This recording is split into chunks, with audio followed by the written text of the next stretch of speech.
When you're shooting profile pics or headshots, the lens that you choose, or more specifically the focal length that you choose, is going to have a huge impact on the look and feel of your image.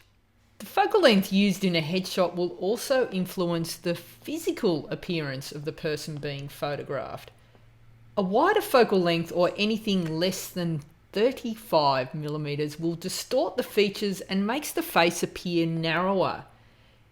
With a focal length of 50, that's got the least distortion and will give the most authentic representation of a person.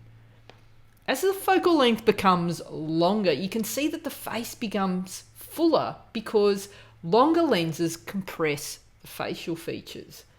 Knowing how a wider or a longer focal length will impact the physical appearance of a person can be a useful way to decide the most flattering focal length to choose. As you can see in this example, the model naturally has a very narrow face, and the focal length of 200 millimeters gives him the most flattering portrait. A person with a fuller face may prefer being photographed at a slightly wider focal length because this will give the face a narrower appearance.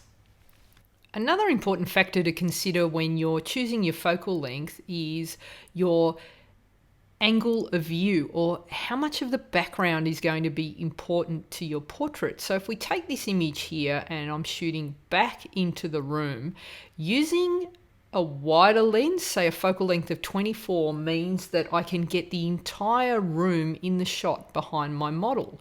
As I get narrower to 35, you can see that the field of view, or how much of the background is visible, becomes narrower and narrower. As you get to 70 mil, it's a slight smaller section of the room is seen through the viewfinder.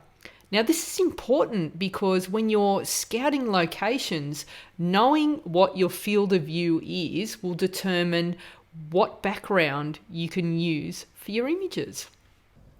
So you can see here in this room set, as I've got my model set up here, you can see how the angle of view changes as I'm zooming in. So at 35, I'm losing the sides of the image. As I zoom in to 50, even less of the background is visible. At 105, I'm just seeing like a smaller section of the room.